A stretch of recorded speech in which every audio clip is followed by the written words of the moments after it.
2, measures being undertaken by the Ministry of Foreign and Diaspora Affairs to assist in locating and the whereabouts of Mr. Barwa, including coordination with the U.S. authorities and provision of regular updates to his family. And 3, long-term strategies taken by the government to enhance the safety and welfare of Kenyans traveling abroad. I thank you, Honorable Speaker. Chair, Defense, Intelligence and Foreign. Major Bashir, you are the Vice Chair, right? Yes, sir. Yes, when can you bring a response? I know we are recessing on Thursday, but because of the importance of the matter, try and furnish the honorable member with some written response in 2 weeks. Then we can mention the matter when we resume. Thank you, Chair. Well guided, and I think we shall do that. Within 2 weeks, we'll be able to give him a response and formally bring it to the House after recess. Thank you. Thank you. Ekwam Nabwin. Yes, Honorable Nabwin. Thank you, Mr. Speaker. Honorable Speaker, pursuant to the provision of Standing Orders number 44-2C, I wish to request for a statement from the chairperson of the Departmental Committee on Defense, Intelligence and Foreign Relations regarding the status of investigations into Todonyang massacre. Honorable Speaker, on 22nd February 2025, armed assailants believed to be members of the Dasnash militia from the neighboring country of Ethiopia carried out a brutal cross-border attack on the villages of Lotira and Lopeimukat in Todonyang location, Turkana County. The attackers targeted innocent civilians, mainly fishermen and small-scale traders, leading to the loss of more than 40 Kenyans and destruction of critical fishing equipment. In addition, the attackers left many families grieving the loss of their loved ones and without their primary means of livelihood. Despite this tragic event, similar deadly attacks have continued to occur within Kenyan territory, raising serious concerns about the security of the people at the border and underscoring the need for swift action to be taken. Honorable Speaker, it is against this background that I request for a statement from the chairperson of the Departmental Committee on Defense, Intelligence and Foreign Relations on the following. 1, a report on the status of investigations into the Todonyang massacre that occurred on 22nd February 2025, including the steps taken to collaborate with the Ethiopian authorities to apprehend the culprits. 2, the measures put in place to address security breaches at Kenyan border along Lake Turkana, and confirmation whether the security forces have been deployed to ensure protection of these Kenyans at the border. 3, the steps taken by the Ministry of Defense through the KDF to protect the fishermen along Lake Turkana during their fishing expeditions. And 4, the measures put in place to ensure that the families of victims are compensated and an indication of when they will receive their compensation. I thank you, Mr. Speaker. Thank you. Bashir. Thank you, Honorable Speaker. I have heard the request for statement. That was a very unfortunate incident on the 22nd February 2025. Honorable Speaker, I think I will also equally say the same response as earlier given, that we'll be able to give the Honorable Member a written submission in 2 weeks' time, and after recess, we'll bring a statement to the floor of the House after recess. Thank you. Responses. Bashir again to a request by Honorable Jane Kagiri member for Laikipia. Is Jane Kagiri in the house? The questioner is not in the house. To be fair to her, we can stay the question, rather the statement response. If she comes before end of statement time, we can deal with it. Transport and infrastructure. Response to a request by Joseph Gitari. Is Joseph Gitari in the house? Yes, he is. GK, go ahead.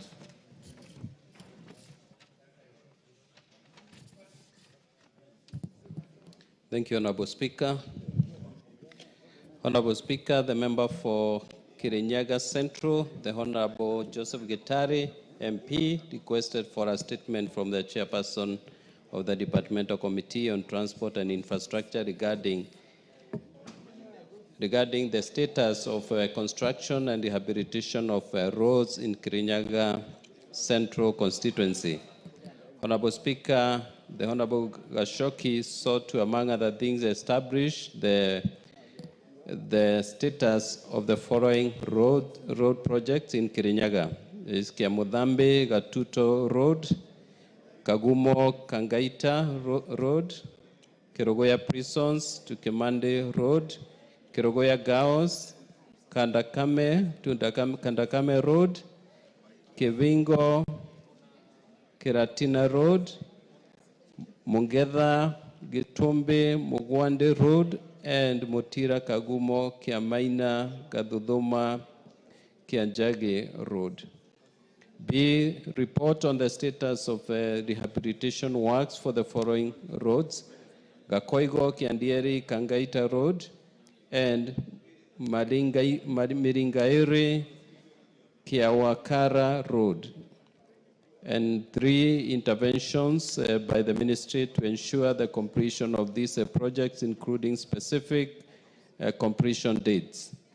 Honorable Speaker, the committee received a response from the Ministry of Roads and Transport on 14th May 2025, which I now wish to make.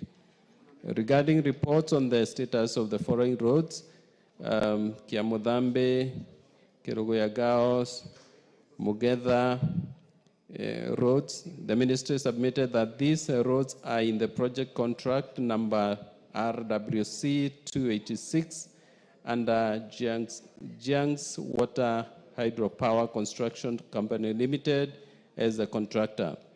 The roads are currently incomplete because the contractor suspended works since October 2022 due to delayed payments amounting to Kenya shillings 383 million. 2, the original completion date was 4th October 2020. The revised project completion date was 1st May 2022. The current project physical progress is at 85.5% against 160.90% time elapsed.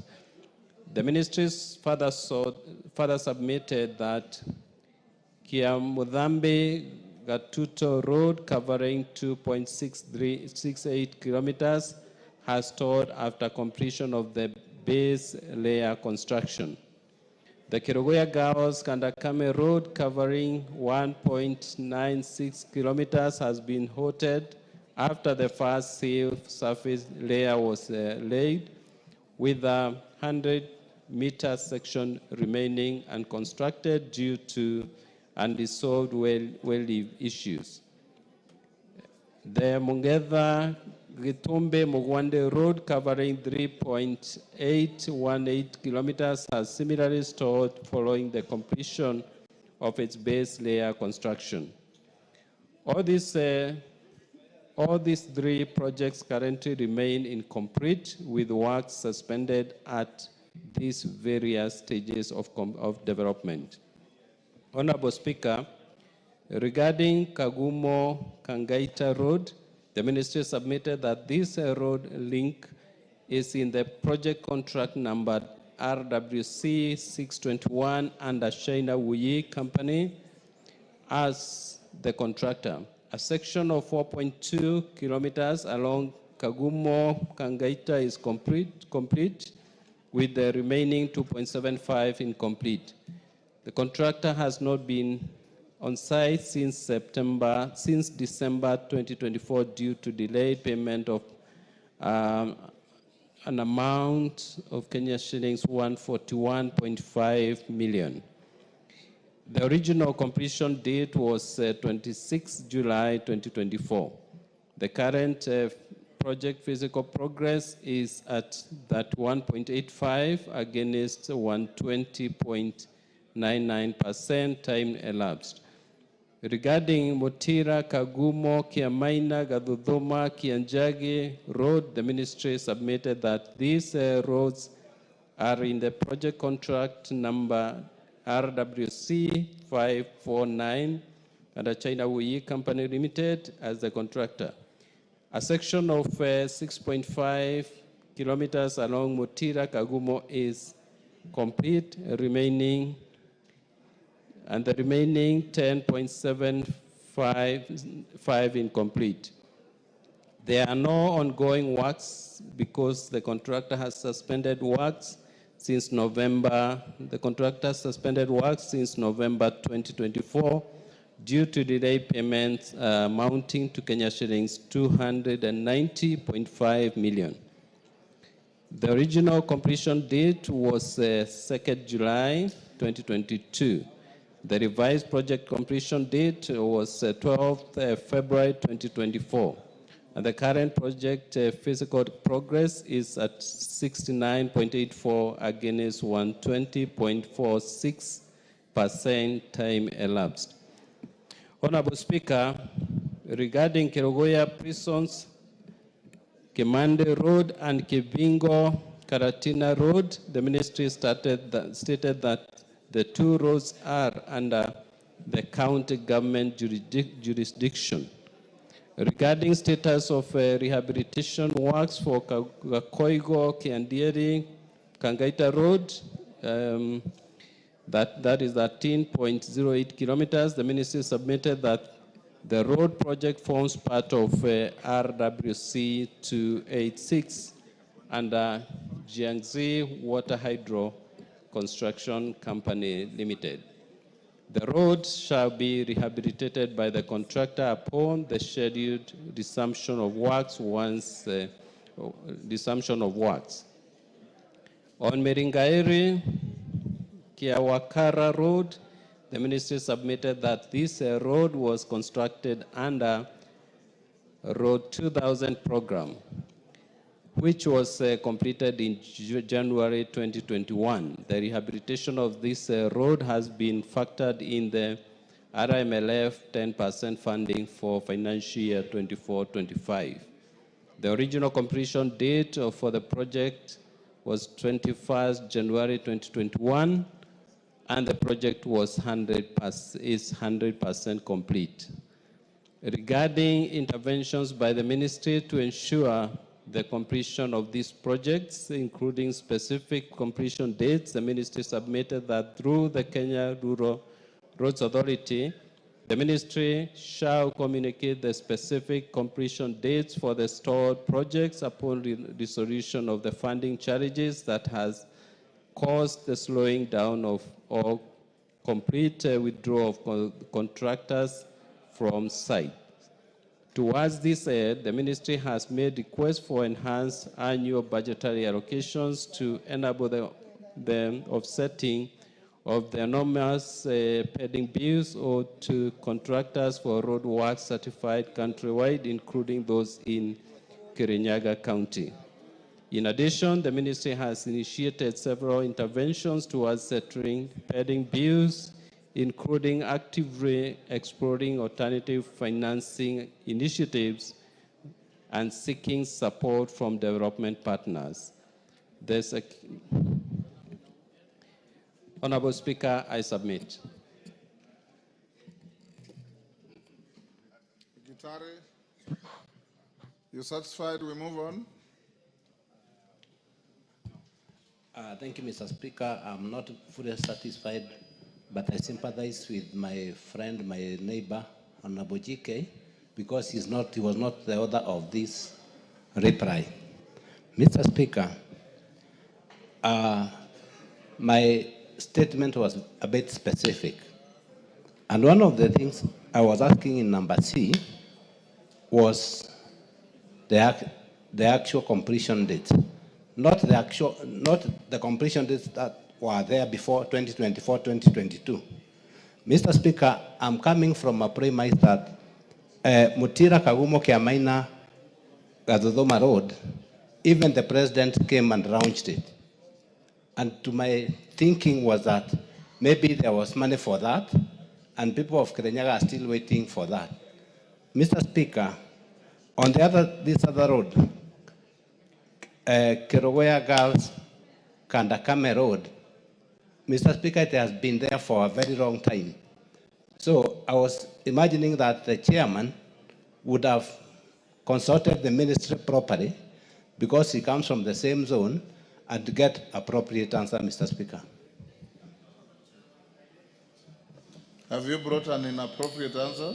Thank you, Honorable Speaker. I actually know these roads, not just by name, but I know where they are located. These are roads that I have used in Kirinyaga County. Is your statement factual? So my statement is factual in as far as the funding challenge is concerned. I think that's the main point here, Honorable Speaker.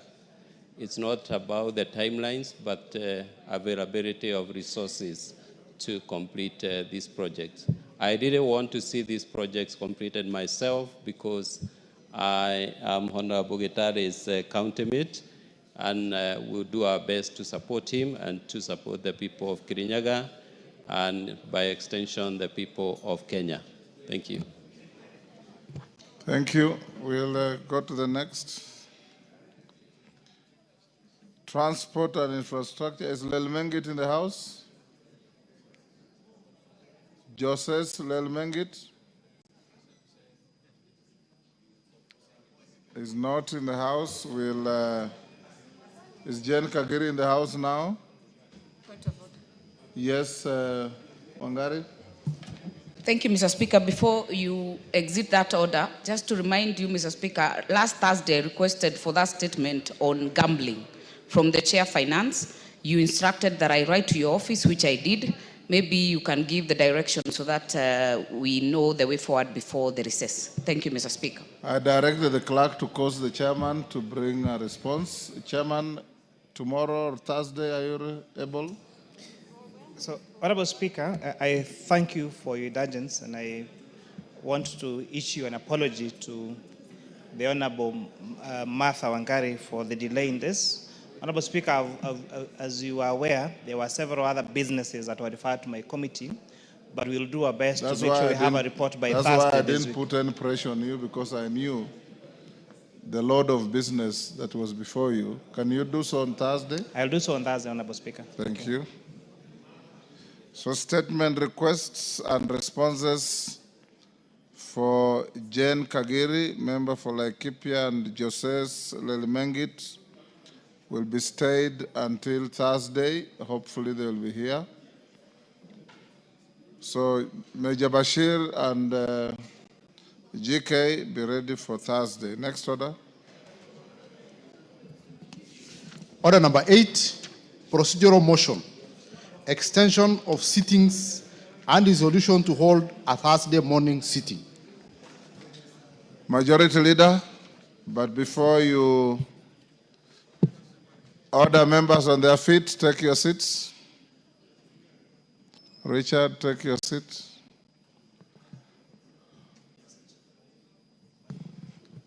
Honorable members, allow me to recognize a visiting delegation from the bicameral legislature of Nigeria. I wish to introduce to you a visiting delegation of members drawn from the Committee on Constitutional Review of the House of Representatives of the Federal Republic of Nigeria, who are seated in the Speaker's row. They comprise of the following: the Right Honorable Professor Julius Ihonvere. When I mention your name, you stand. House Majority Leader and Deputy Chairman of the Select Committee and Head of Delegation. Honorable Fatima Talba, Member. Honorable Rotimi Oluwaseni, Member. Honorable Omobi Oga, Member. Honorable Kabiru Amadou Mai Palace, Member. Honorable Ajia Abdurrahman, Member. And 7, Wali Baba Shehu, Clerk of the House of Representatives. And Professor Kathleen Okafor, Committee Consultant. The delegation is accompanied by senior House and Senate staff, as well as an external partners from the Policy and Legal Advocacy Center of Nigeria. Honorable members, the Select Committee is currently considering several amendments to bills, one of which is seeking to create additional women-only seats in the national and subnational legislatures of the Federal Republic of Nigeria. They are here to benchmark on the best practices and legislative interventions that enhance women's political representation and to engage in peer learning on measures adopted in Kenya towards actualization of that goal. Honorable members, on my behalf and on that of the entire National Assembly, I extend a warm welcome to the delegation and wish them fruitful deliberations and engagements during their stay. Majority Leader, the lead of delegation being your counterpart, I give you a minute to lend. Yes. Thank you, Honorable Speaker. And Honorable Speaker, on behalf of the House, allow me to take this opportunity also to welcome that delegation from the Federal Republic of Nigeria. As you've heard, Honorable Speaker, members were, as they acclaimed and welcomed them, they were all saying Igwe. Yes. As you called out their names and led by their leader of majority, let me say Karibu to Kenya, and may you take your time to learn as much as you can. Indeed, Honorable Speaker, we are a country where many African countries can learn from ourselves and the Republic of Rwanda on women representation in the House. And I think Kenya being a universal suffrage system of election of women leaders is a better place to learn from rather than where it is party-based, Honorable Speaker, and therefore this delegation is in the right place. And I do hope that the chair of the caucus of the 47 women reps can get time to also engage with this delegation and be able to guide them on what amendments they could enact in their legislation. With that, Honorable Speaker, allow me to... Before you do so, I've been requested by Wangari to lend support to your voice of welcome. Thank you. Thank you, Mr. Speaker. Mr. Speaker, on behalf of yourself and the panel today, led by the Deputy Speaker, we were able to host this delegation for an intense, almost an hour and a half discussion. And there's a lot of exchange that we have learned from each other, from the two countries. But more importantly, on what they're working on, Mr. Speaker, we are a country, as the majority leader has said, that they can be able to copy a lot from, because in the Nigerian Senate, out of 109 members, only 4 are women.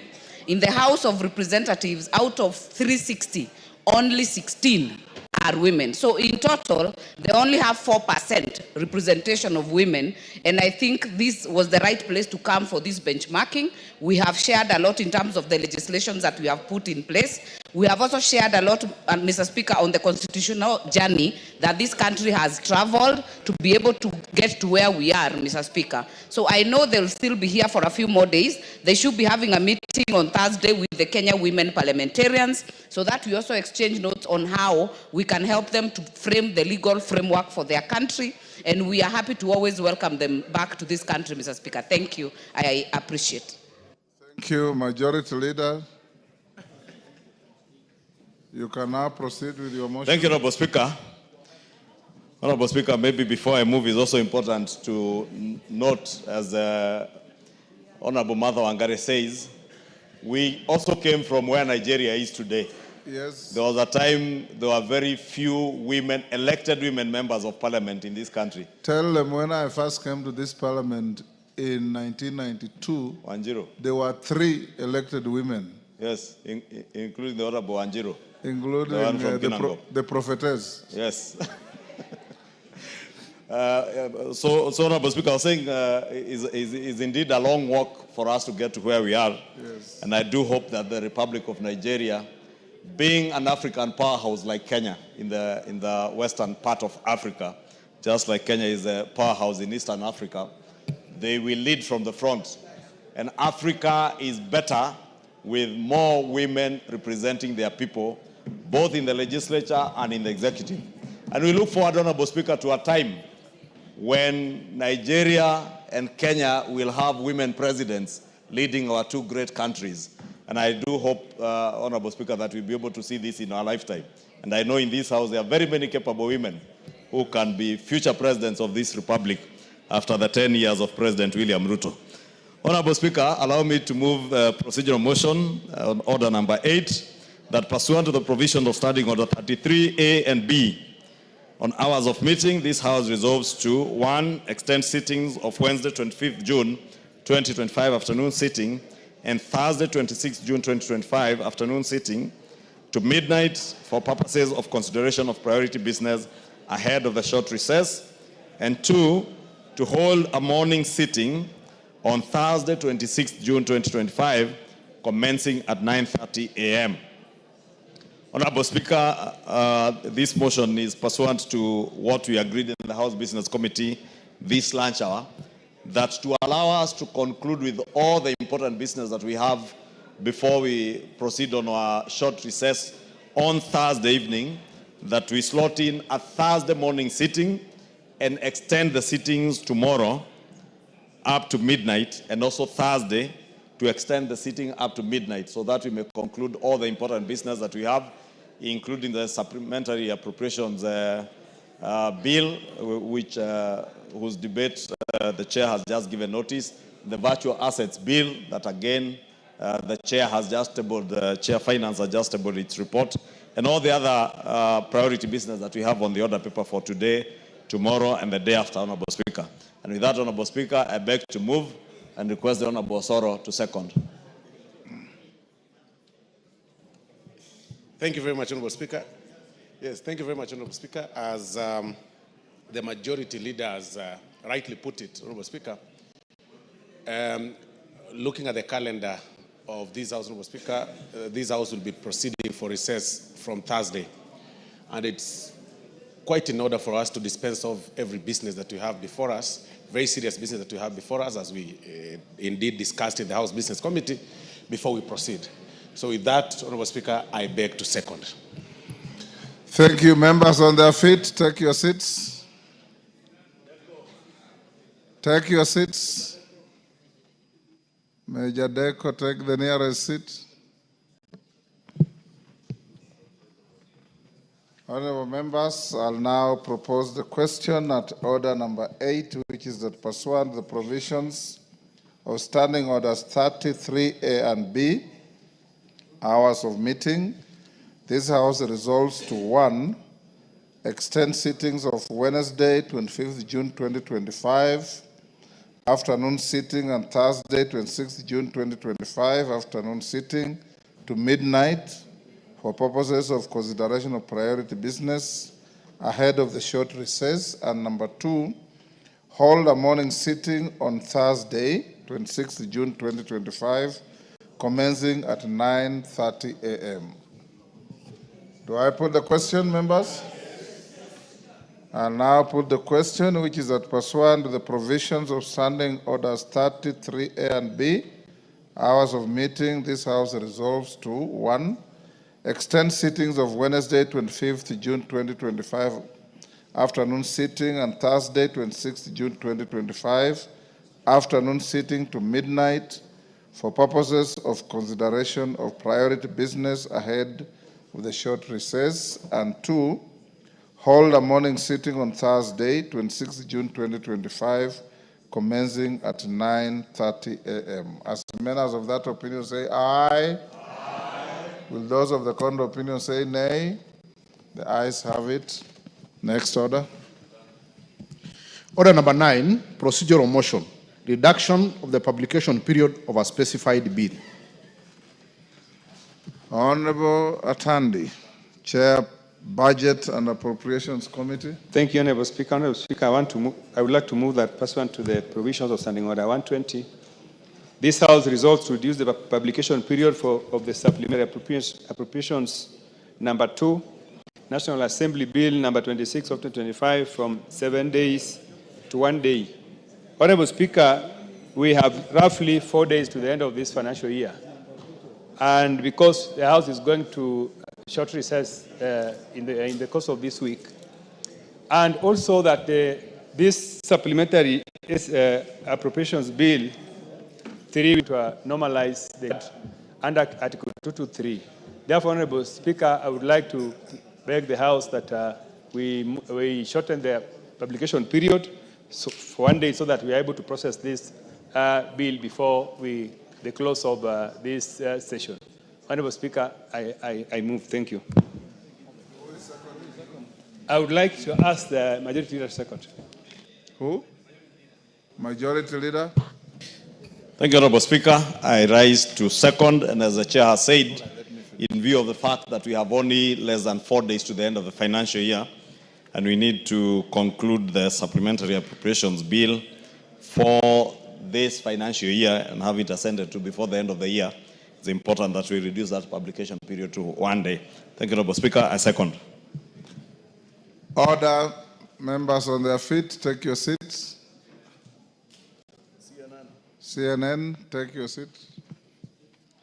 Honorable members, I now propose the question at order number 9, which is that pursuant to the provisions of Standing Order 120, this House resolves to reduce the publication period of the Supplementary Appropriation number 2 Bill, National Assembly Bill number 26 of 2025 from 7 days to 1 day.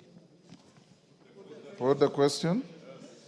Honorable members, I'll now put the question at order number 9, which is that pursuant to the provisions of Standing Order 120, this House resolves to reduce the publication period of the Supplementary Appropriation number 2 Bill, National Assembly Bill number 26 of 2025 from 7 days to 1 day. As members of that opinion say aye. Aye. Will those of the contrary opinion say nay? The ayes have it. Order number 10, the Supplementary Appropriation number 2 Bill, National Assembly Bill number 26 of 2025, first reading. A bill for an act of Parliament to authorize the issue of certain sums of money out of the Consolidated Fund and the application toward the service of the year ending on the 30th June 2025, and to appropriate those sums for certain public services and purposes. Order number 11, motion, consideration of the 4th generation revenue sharing formula for counties. Honorable Atandi. Thank you, Honorable Speaker. Honorable Speaker, I would like to move that, taking into consideration of the findings of the Budget and Appropriations Committee in its report of the consideration of the 4th basis for revenue sharing for county governments. Honorable members, hold on, Honorable Atandi. Honorable members, like I advised the House, order, Honorable Julius, take your seat. Like I advised the House, whoever has any contrary view to the content of this motion and you want to overturn it, you must garner 233 members. So when it comes to voting, that is the constitutional threshold.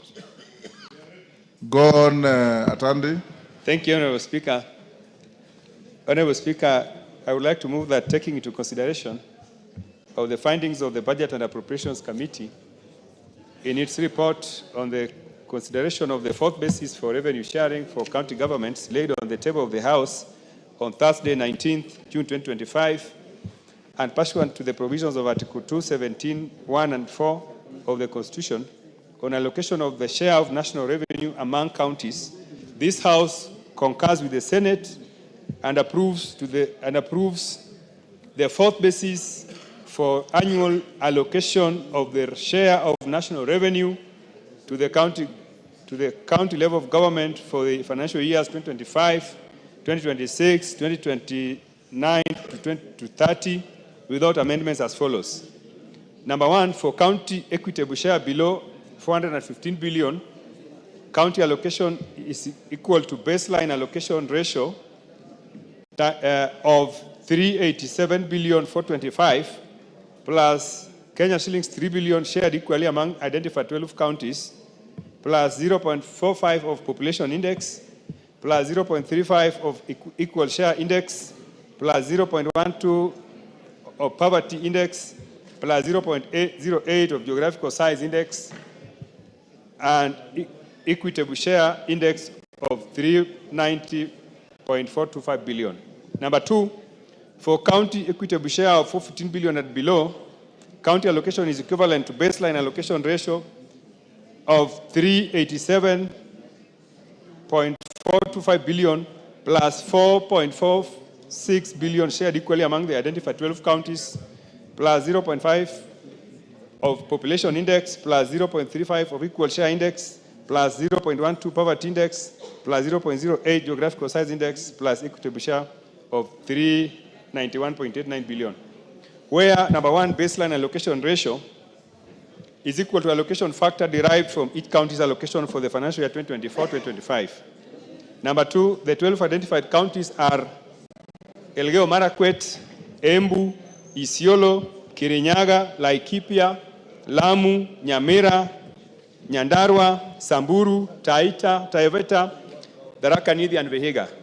Number three, population index is based on the 2019 Kenya population and housing census. Number four, the poverty index is based on the 2022 Kenya poverty report by the Kenya National Bureau of Statistics. And number five, geographical size is capped at 10%. Honorable Speaker, I would like to say that what we are discussing before the House is the fourth basis of revenue sharing. Since the promulgation of the new Constitution, we've had three revenue basis sharing formulas. So this is going to be the fourth one, and every 5 years, a new formula is developed where the national share of revenue allocated to counties is shared among counties. Honorable Speaker, there are many parameters that have been used in the past when considering the allocations to counties, sharing of these resources among counties. One of the prominent formulas that has been used in the past is the population formula parameter. Honorable Speaker, population has been used to decide how much money goes to each county. There are some counties that are highly populated, others that are not highly populated. The ones that are highly populated have been able to receive more allocation than the ones that have lower population. Honorable Speaker, this consideration has been a very good parameter. It is a parameter that is used in most jurisdictions, India and many other countries that are undertaking devolution, so that if the population is high, you are likely to get more resources. The reason being that if the population is very high, it means that you need more resources to be able to manage, provide services to the population. Honorable Speaker, the only challenge we have with this parameter is that, like in Kenya, for example, population census is not done very regularly. It is done after a very long time. So estimating the reality of population in a particular area is becoming a very big challenge. And we want to urge that in future we have a regular population census being conducted so that we are sure that the population we are considering resources for in counties is matched. Honorable Speaker, the other parameter which has been considered here is the land area. Honorable Speaker, land area is a very important parameter because for areas that are counties that are very large, have large land size, accessing services becomes a problem for populations. So they need to be given more resources so that they're able to provide provide services to populations wherever they are found. So this has been also a very important formula which has been considered when deciding the resources to counties. The other formula, the parameter which has been used, Honorable Speaker, is poverty index. Honorable Speaker, this parameter has been challenged because it is a basis for sharing resources. There are some counties that have refused to, develop or even improve their poverty levels because they are sure that because that parameter is going to be used to give them more resources, they have been able to just remain poor. So we want to say, Honorable Speaker, that even though this parameter has been used here again, we want to urge that going forward, it needs to be a lesser parameter so that we can be able to urge counties to be able to improve their poverty levels. Because if poverty level is a parameter, most counties have refused to even work hard. Honorable Speaker, there are some counties that have remained poor over the years since devolution, despite pumping so many resources into those counties, because the consideration that they know that as long as we are poor, we are going to get more resources. Honorable Speaker, the other parameter is, which has also been considered, is health status of counties. And Honorable Speaker, again, resources going to counties are supposed to help in improving lives, improving services and facilities. There are some counties that have refused to graduate, in the provision of health services, even though health is devolved. They do not employ doctors, they do not build health facilities. Therefore, because they want to use this parameter to be able to continue to earn more resources in the lateral sharing of resources among counties. So, Honorable Speaker, if you look at this formula, the Budget and Appropriations Committee agrees with the formula which has been used and in the way the resources have been allocated to counties. Especially, Honorable Speaker, that there are 12 counties that are being considered for special allocation. The counties that I've just mentioned, Honorable Speaker, these counties, we realized that with the resources that they have been given in the past, they have not been able to even undertake development projects because of the size of the counties and the resources they are receiving. Under this new formula, those particular counties have been identified. There are 12, and they are going to receive a special allocation. For the case of this formula, because we have a share of allocation of 15 billion, it means that these counties are going to get more resources for development, about 4.46 billion, which is going to go to these particular 12 counties to assist them now initiate development programs in their counties. Honorable Speaker, this formula is very simple, and I want to thank the Senate for coming up with this formula.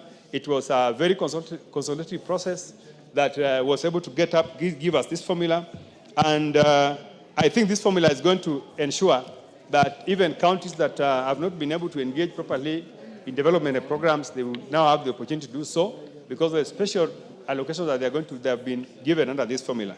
Honorable Speaker, with those many remarks, I would like to move and ask my able Vice Chairman to second. Honorable Robert Bukose, Doctor. Thank you, Honorable Speaker. Honorable Speaker, I stand to second. Honorable Speaker, first I want to thank the chair who led our team from the National Assembly and in discussing, and also Honorable Senator Ali Roba, who led the Senate team. Honorable Speaker, this shareable revenue formula that was forwarded to the National Assembly will go a long way in ensuring that the discussions which we had as in the mediation are able to be implemented, and each of the counties is going to benefit because when you look at this shareable revenue formula, it is based on 415 amount, which means every county is going to benefit in terms of development. One of our colleagues, member for the Budget and Appropriation, the Honorable Mwashako, said, his county of Taita, he made a joke saying that all the tall women in Taita are opting to look for outside Taita, and they are only left with the short women. So it's because the amount that they were getting, Haika can confirm, and she's married to Rift Valley, and she's tall. So, Honorable Speaker, this formula now ensures that Taita Taveta gets an extra 300 million. Getting an extra 300 million means they are able to do development, similar to Elgeyo Marakwet and other counties, the 12 counties that were being marginalized. And this, I hope that the counties will be able to utilize those resources. You know, Honorable Speaker, me and you comes from the western part of this country. And you know what has been happening in my county of Trans Nzoia, where resources are disappearing with no meaningful development in the county, where money is being stolen left and right. So, Honorable Speaker, it's embarrassing. You know, when devolution came in, each of the counties was expected to have meaningful development. With this shareable revenue formula, Trans Nzoia is going to get an extra 100 million. But I'm hoping that that money will not be stolen. Because if we are adding, we want to see meaningful development in Endebess. What project has the county government of Trans Nzoia done in Endebess? What project has it done in Kiminini? What meaningful project has it done in Saboti? What meaningful project has it done in Kwangsa and Cherangani? That is what we want to charge our county governments with. Because the National Assembly agreeing with this formula from the Senate and by extension from the CRA means that they've been able to look at how possible development can be able to reach the ground. And Honorable Speaker, it will be a shame that this House appropriates that, agrees with this formula from the Senate, making sure that our people get meaningful development and money ends up in people's pockets. I think that is the most disgraceful thing that can happen. So, Honorable Speaker, this is a good formula, and we hope that it will bring meaningful developments in the counties, that each and every county will have money to do development, just not money for recurrent, but money for development. You know, some of the county governments are, instead of using the money to do development, they are employing coons, so that they can move around from one constituency to the other to intimidate even members of parliament. I think that is not where we want to go as a country. And we want to ask the Inspector General of Police and the CS, Murkomen, to make sure that they rein on these coons. We should not be a country of coons, because that will mean we will deteriorate and go the Haiti way, where everybody will have his own militia. That is not what we want. So, Honorable Speaker, with this formula, I think we are happy as a Committee of Budget and Appropriation, and I hope that the National Assembly will be able to pass it. With those few remarks, Honorable Speaker, I second. Order, members on their feet, take your seats. Members on their feet, take your seats.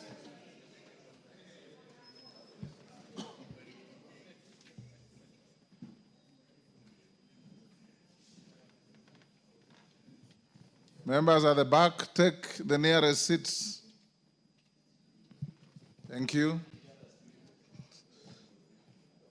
Honorable members, I'll now propose the question at order number 11, which is that taking into consideration the findings of the Budget and Appropriations Committee in its report on the consideration of the fourth basis for revenue sharing for county governments laid on the table of the House on Thursday, 19th June 2025, and pursuant to the provisions of Article 217, 1 and 4 of the Constitution on allocation of the share of national revenue among the counties, this House concurs with the Senate and approves order. This House concurs with the Senate and approves the fourth basis for the annual allocation of the share of national revenue to the county level of government for the financial years 2025-2026 to 2029-2030 without amendments as follows.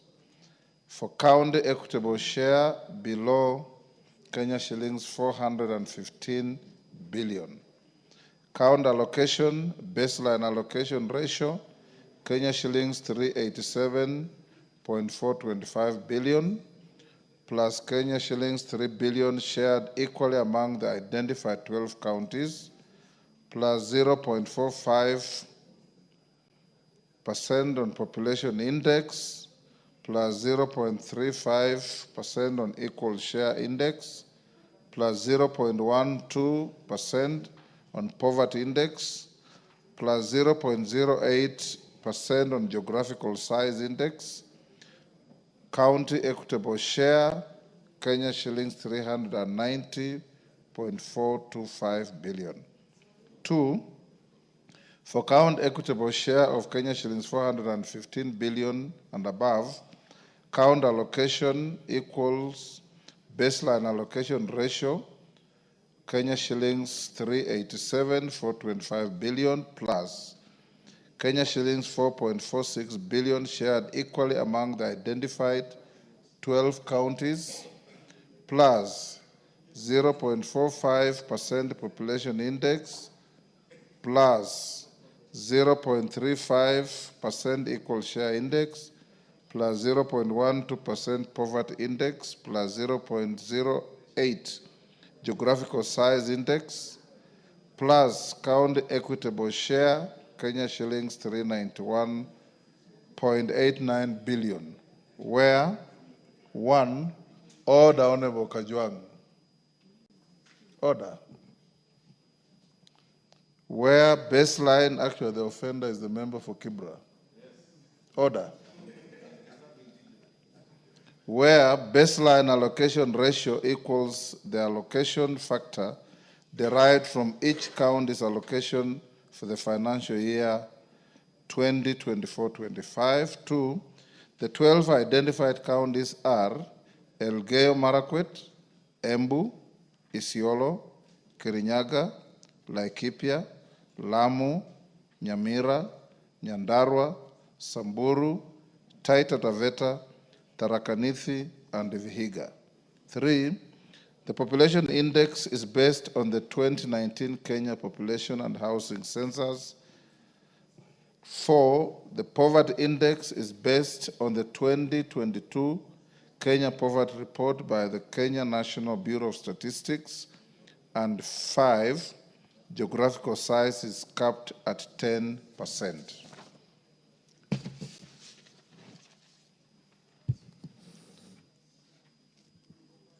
Oundo, I see you are the first on the screen. Thank you, Honorable Speaker. By your very guidance, probably the debate here can be rendered redundant. I don't see how we'll raise 233 to challenge.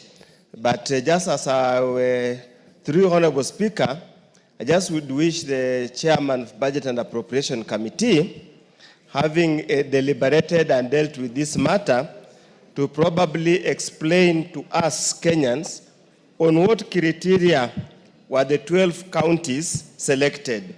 That is Elgeyo Marakwet, Embu, Isiolo, Kirinyaga, Laikipia, Lamu, Nyamira, Nyandarua, Samburu, Taita Taveta, Tharaka Nithi, and Vihiga. Would want to understand, is it a matter of population?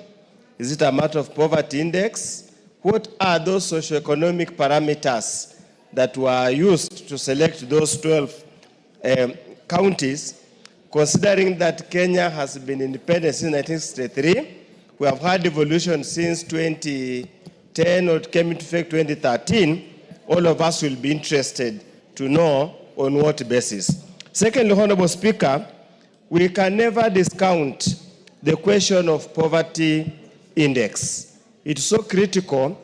Indeed, as many of my colleagues have always complained about sessional paper number 10 of 1965, that deliberately marginalized some places and parts of this country. And indeed, that element is a historical matter that will take many, many years to be resolved. Second, thirdly, Honorable Speaker, I would have expected, and this discussion was done, I think in the third one, where physical discipline was awarded some marks, so that how much does the county itself collect in terms of own source revenue? How much does it adhere to the provisions of the Public Finance and Management Act to ensure there is prudent use of public resources and there is value for money? Dropping that criteria is giving the counties a blank check to continuously misappropriate and misuse public resources and generally make them lazy not to pursue their own source revenue. Because many Kenyans keep on asking, why would Nairobi County literally require any resources from the national government? It is the biggest county. All the resources are here. Why would it even require resources as part of the equitable share? So, Chair, Honorable Speaker, with those few remarks, I second, I support. Thank you, Honorable Speaker. Osoro, are you gesturing like you want to speak? Yeah, it's okay. Thank you very much, Honorable Speaker. Honorable Speaker, I also rise to support this particular bill and this very particular question of sharing of equitable revenue. Because, Honorable Speaker, it's about time that we get to a practical solution, Honorable Speaker, on these shareables.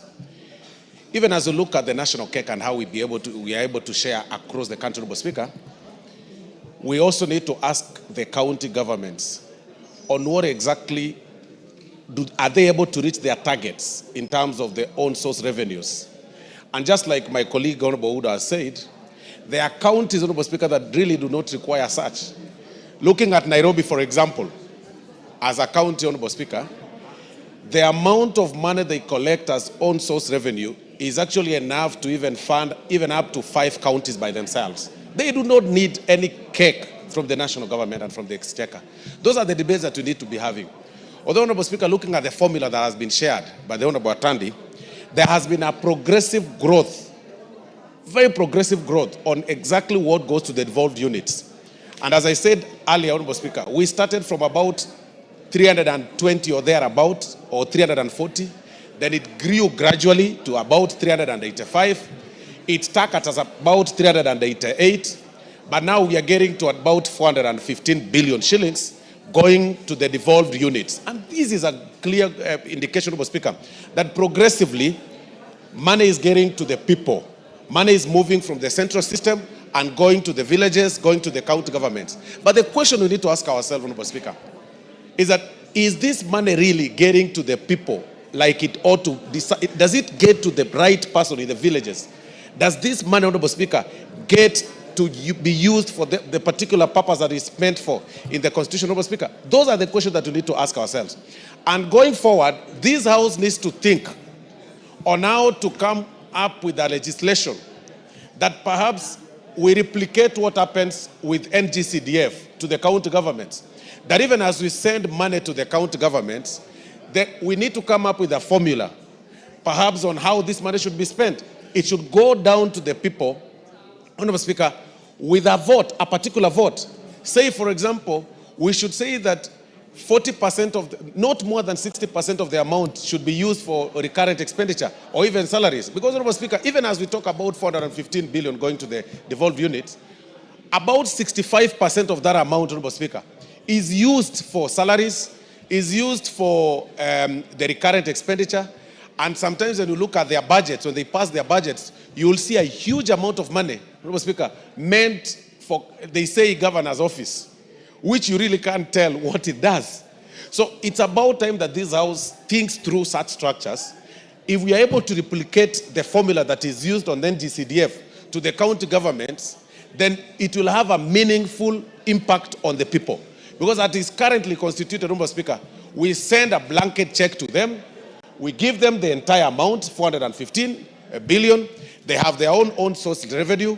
They use this money, Honorable Speaker, the way they want. About 70% of it, Honorable Speaker, does not get to impact people. And that is the question we need to have. Even as we talk about the formula, we should find a way to have this amount going down to the villages in a particular way with a specific vote. So that, Honorable Speaker, we don't have a situation where some local leaders or the MCAs or these people from, I mean, the people in the county government, Honorable Speaker, they do not turn governors as demigods, that they have got to worship them, to kneel before them so that they can get development. And that is why we are fast-tracking the question of the World Development Fund, so that even the county assemblies are made to be autonomous. They do not need to rely on the office of the governor to have the funds.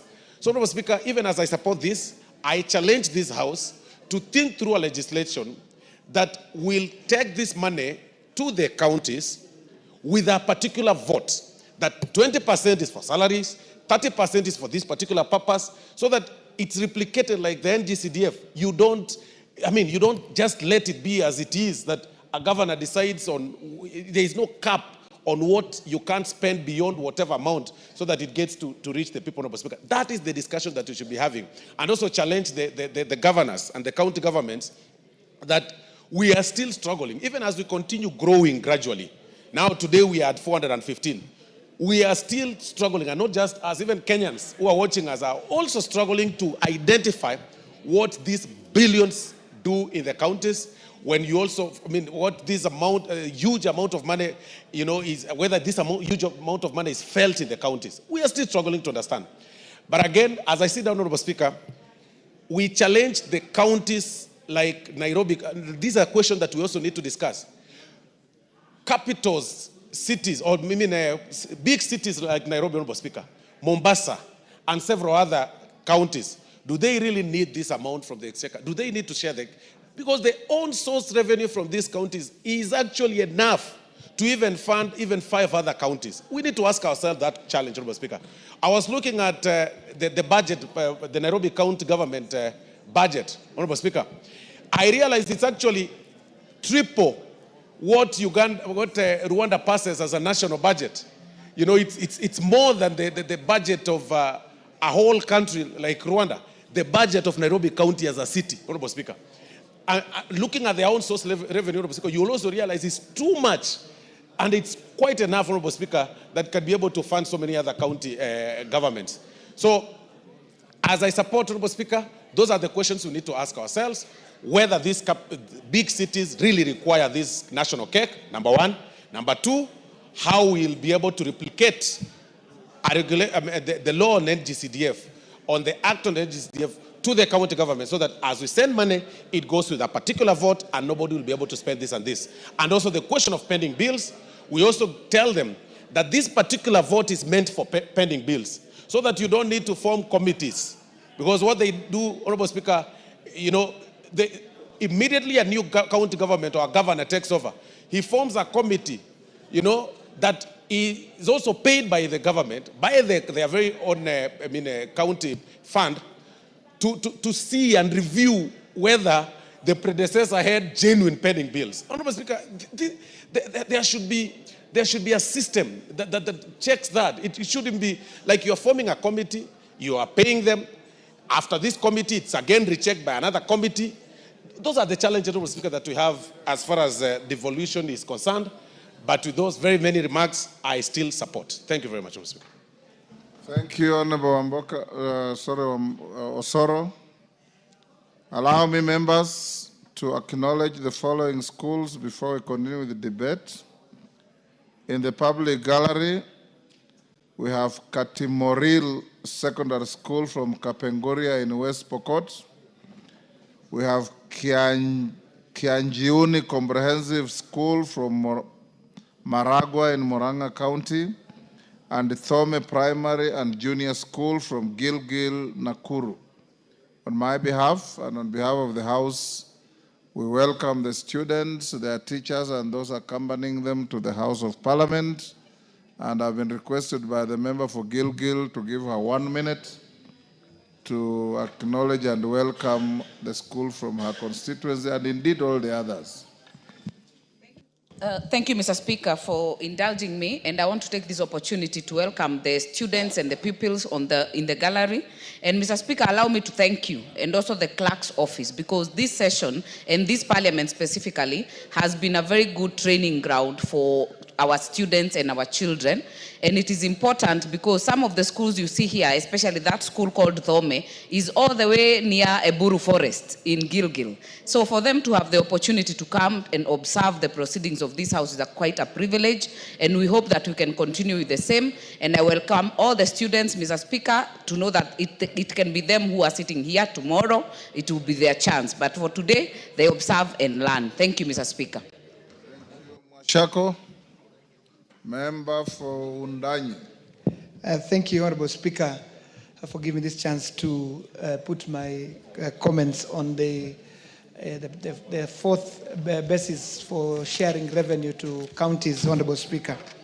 Honorable Speaker, this fourth basis formula is an encouraging step in our country, where we are seeing that the Senate, starting at CRA, they've been able to capture some imagination of the country. Honorable Speaker, we know that resource distribution anywhere in the world is a very seriously contested issue.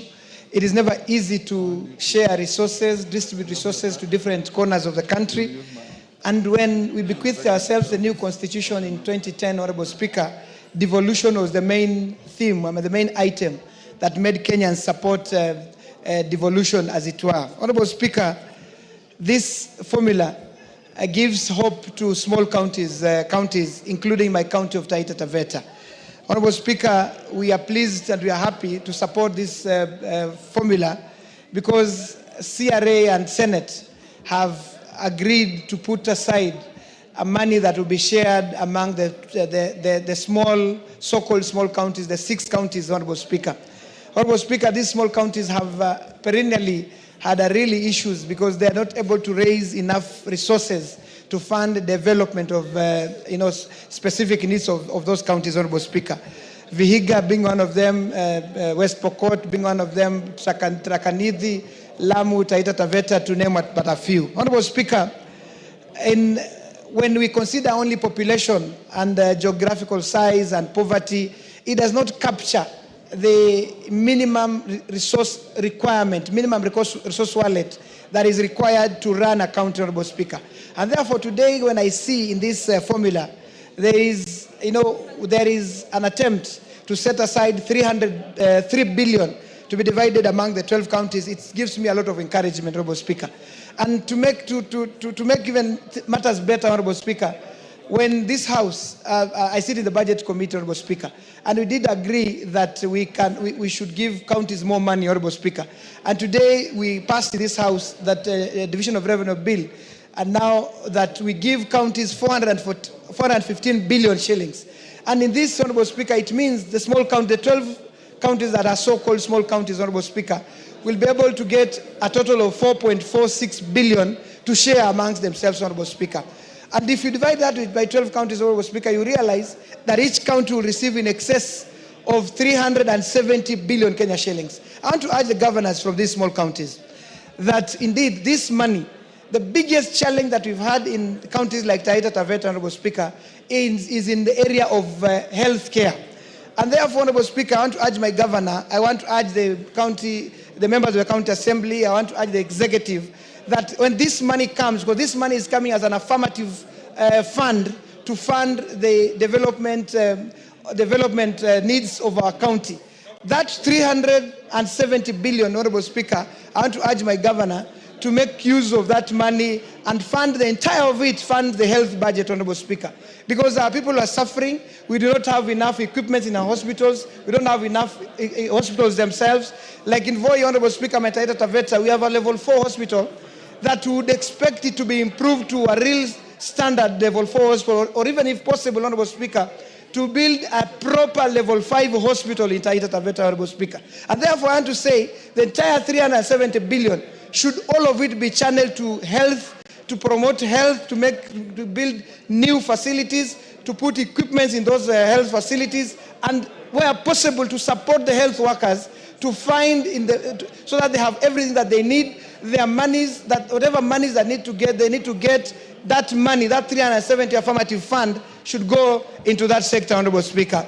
I want to say, Honorable Speaker, as I conclude, that devolution should be protected. And I want to stand as an advocate of protecting devolution, but I want to also warn a few individuals, particularly, let me warn CRA.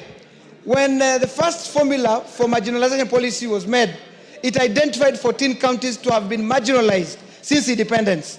Today, Honorable Speaker, we expanded out of the 14 counties. Today we're talking about 33 counties being marginalized. We're talking about 107 constituencies being marginalized. And therefore the marginalization of money that was to go to 14 counties, it's been divided into very small amounts, and therefore does not do any meaningful activity, Honorable Speaker. I want to warn and say, the 12 counties that have been identified in this fourth basis of sharing revenue to counties, there should not be any dilution. There should never be an attempt to expand from 12 to any number, because we know that these 12 counties require these resources, they require this money, so that then they can grow in the same manner that, as the other big counties are growing, Honorable Speaker. I want to conclude, Honorable Speaker, by saying I support this bill, I support this formula, and therefore, Honorable Speaker, we should always support the small counties to get more funding, Honorable Speaker. Thank you.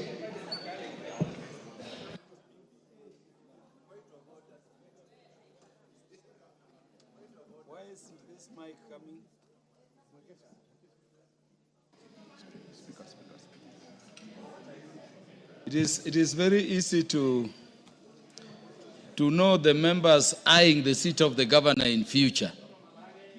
And we can easily listen to them. The Honorable Gideon Ochanda,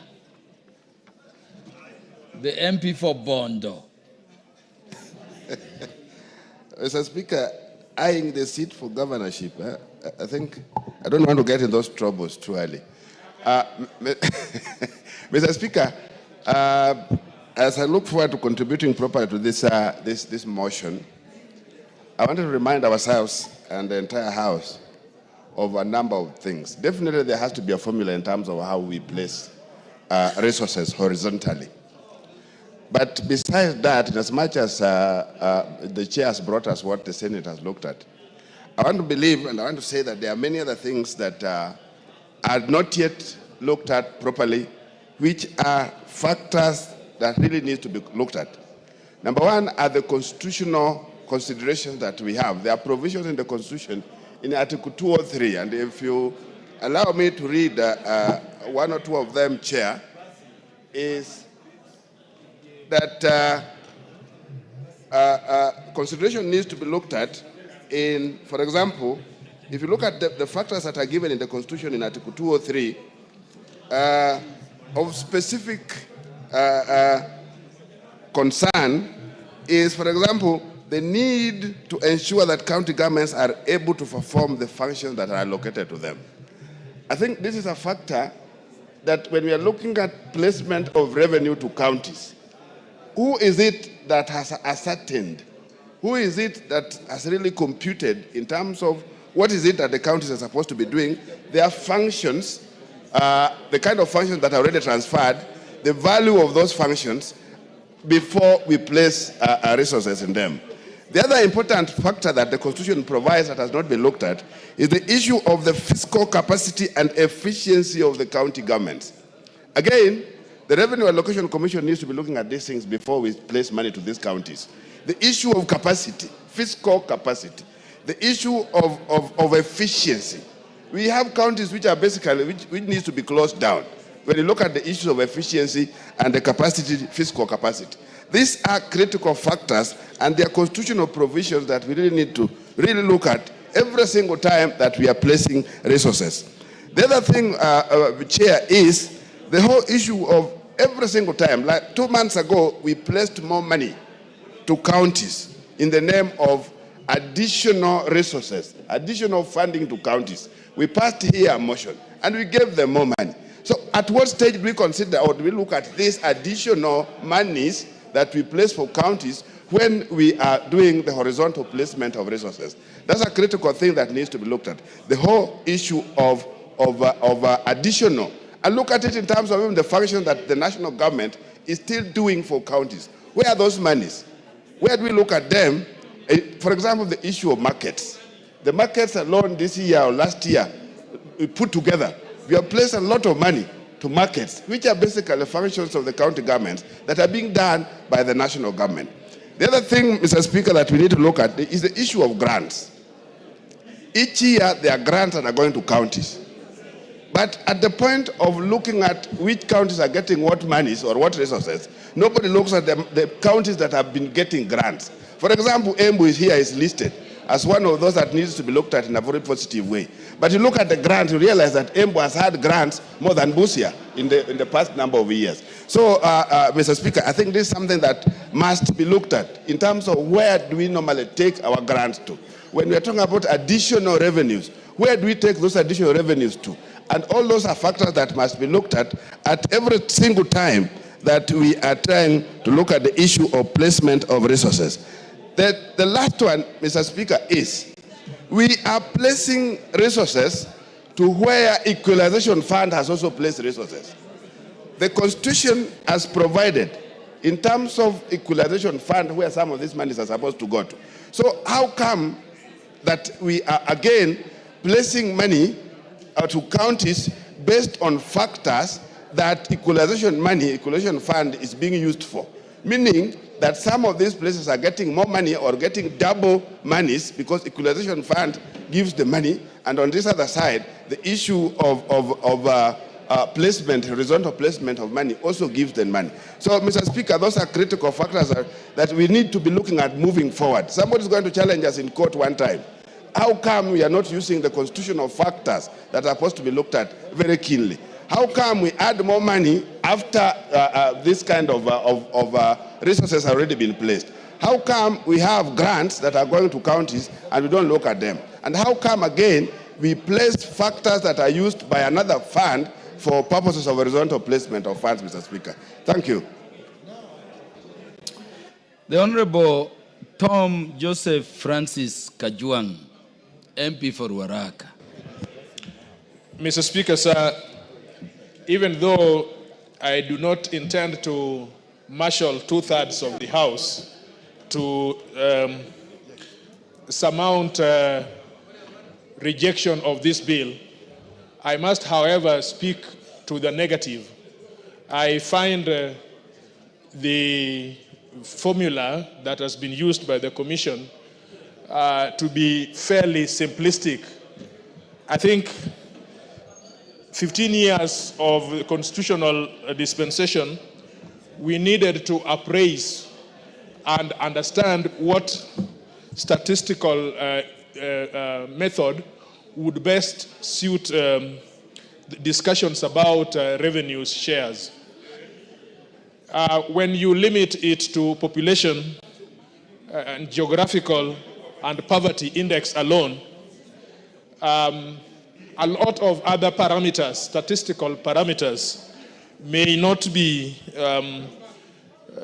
may be left aside, which dovetail to production or development in a county. Mr. Speaker, sir, I rise, after listening to the speakers before me, decry that why, for example, a capital city such as Nairobi be given such a huge amount in terms of revenue share. I want to come to defense of Nairobi, both because I come from Nairobi City, but because I also live and do business in Nairobi. Now, Nairobi is the apex. In terms of GDP, you develop places where factors of production are easily harnessed and easily developed to sustain a quick and robust changes into the GDP. Infrastructure, that is where you put your finest infrastructure, because the population is fairly industrial. The population is fairly active and productive. That is where thinking as a nation, not thinking as a sub-clan or as an entity, you must think of how to quickly develop your urban areas to bring for you the development you want. Mr. Speaker, I would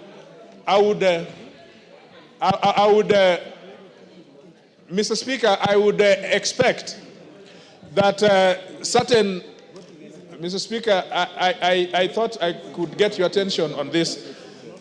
Mr. Speaker, I would expect such development parameters like development index, where other factors are considered like life expectancy, for example, like reproductive health, for example, like the fact that what are the factors of production that are in that county.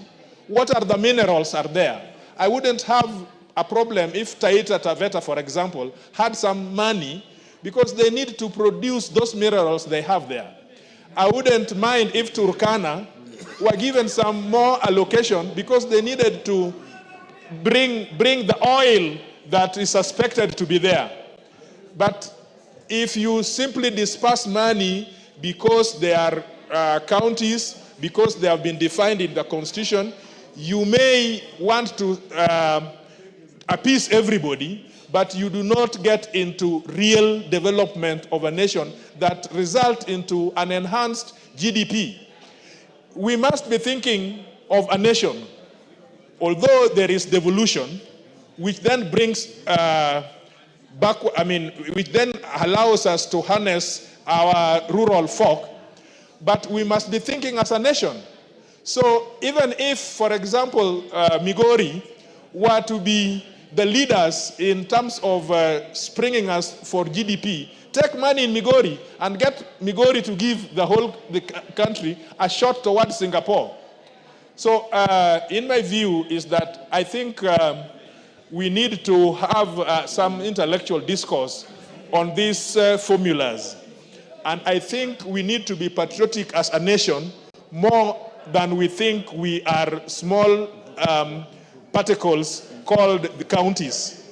And the last thing I think we need to do is we should put money where money will result into more money and real happiness. Sometimes real happiness is not about money. Sometimes real happiness is about social protection. Sometimes real money is about social justice. Just the other day, and we've seen it, young people are protesting around, running all over. It should worry you, it should concern you that social protection, social justice in Nairobi, for example, is a low indicator. So there are some of these things which we need to put together, although I admit that it is a fairly complex science, but I think that we need to put our minds into it so that we come to a more reasonable and an agreed formula. Otherwise, Mr. Speaker, because I know Daktari knows that I do not have 2/3 to override this motion, I nonetheless leave it in the Hansard that somebody will consider that I, TJ Kajwang, had very, very robust criticism about the formula which is being used. Thank you so much. The Honorable Dr. James Nyikal.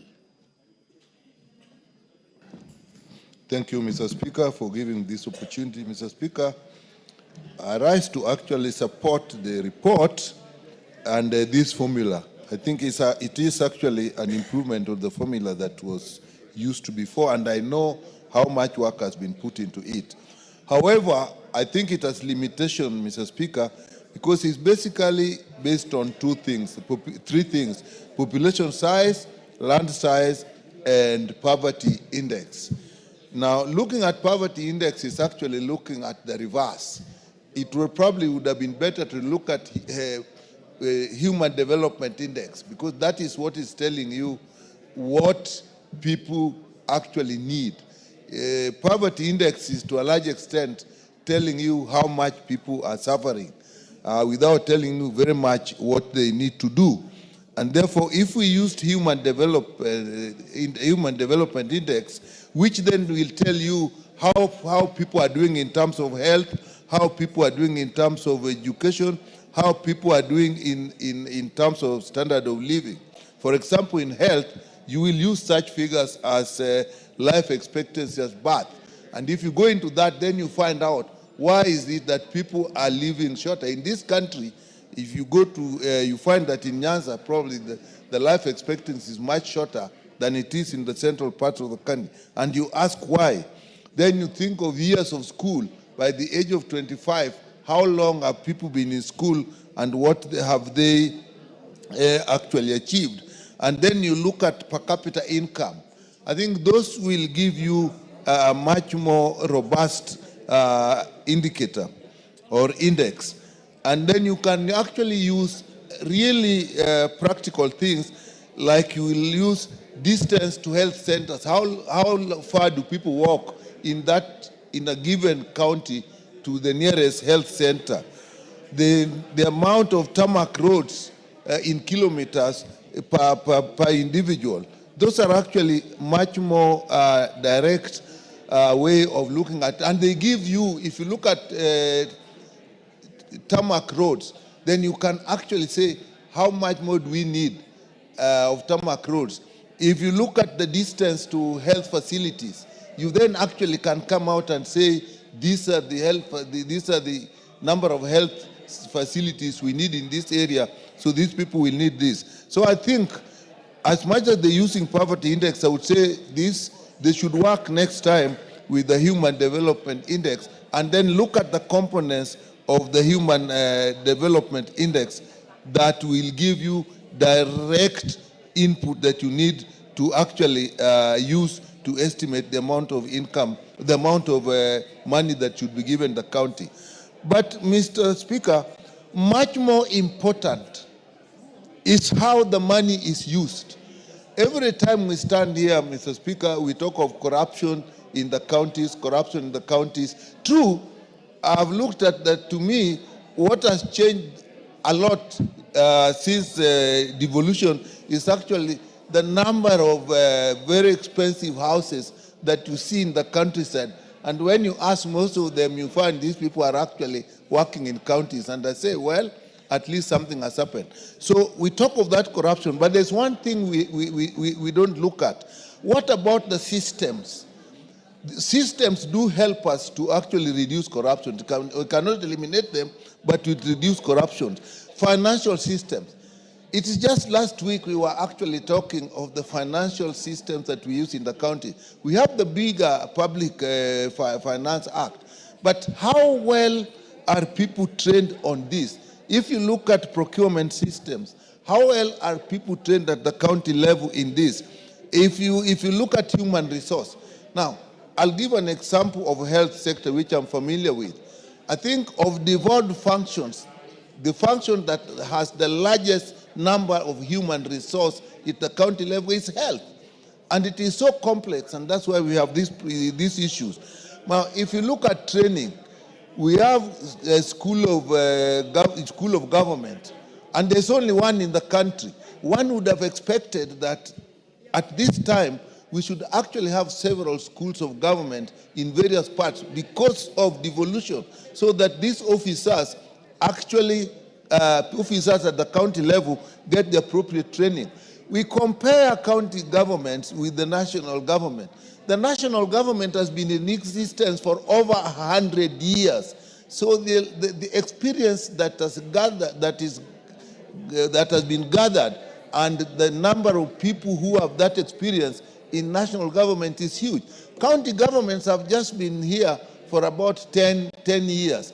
However much we expect them to gather experience, we need a lot more intensive training for these counties.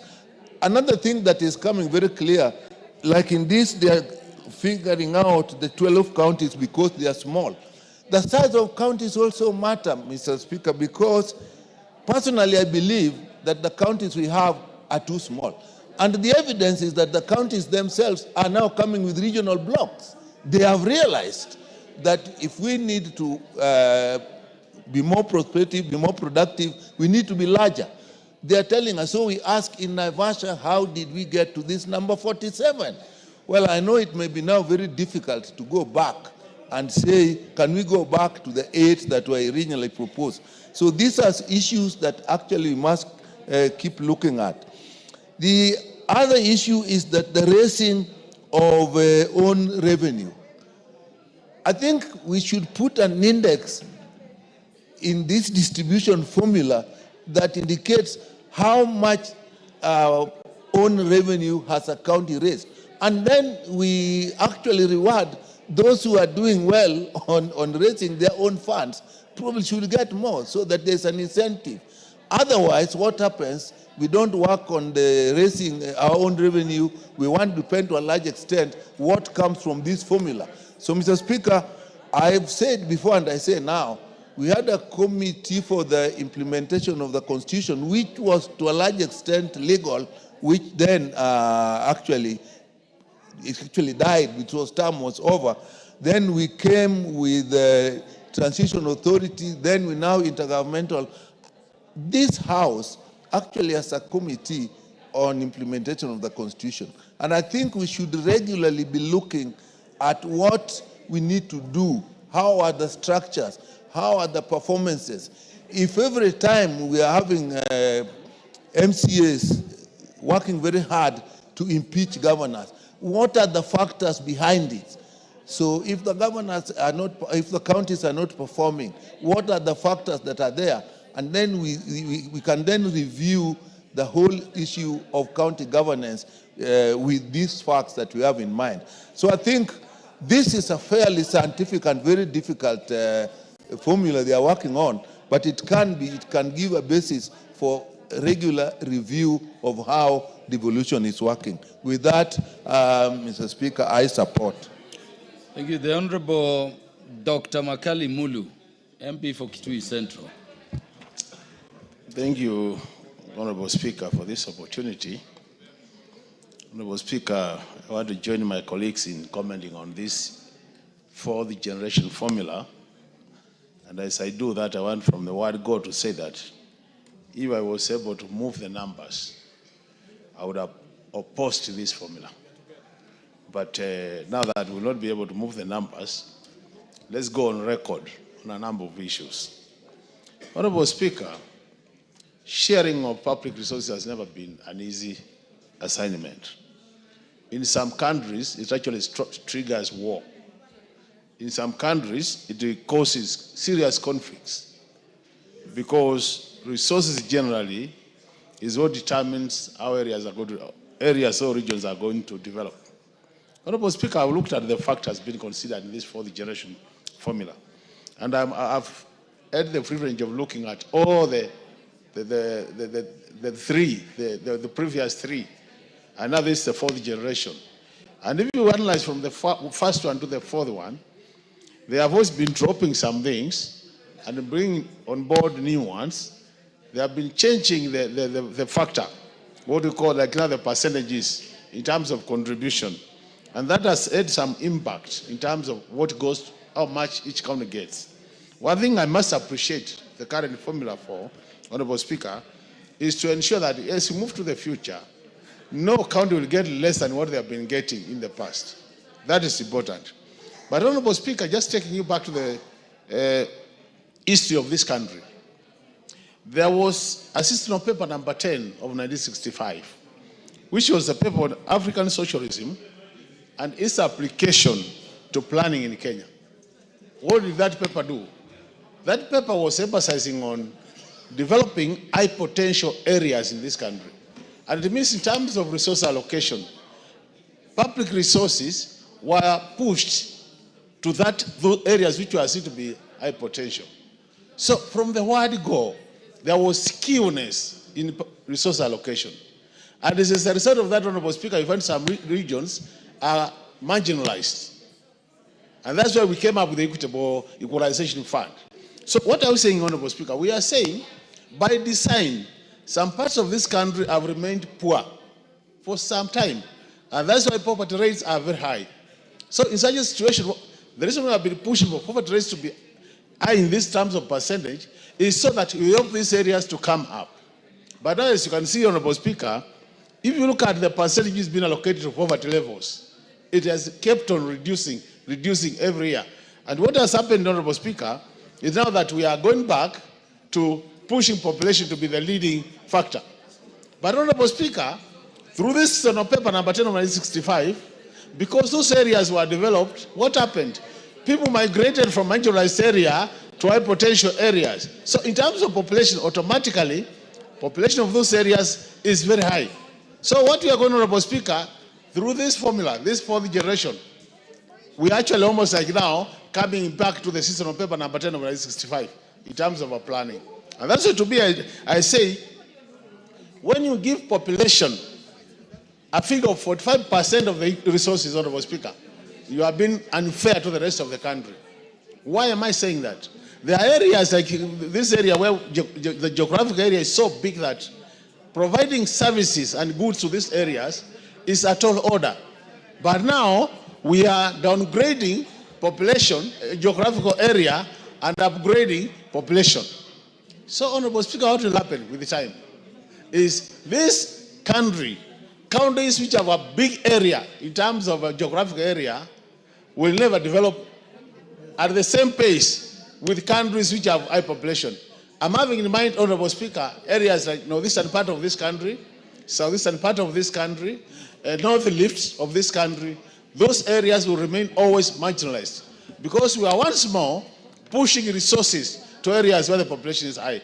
So if I had my own way, Honorable Speaker, I would have wanted to see the percentage which is pegged to population being reduced and increasing the percentage in geographical area.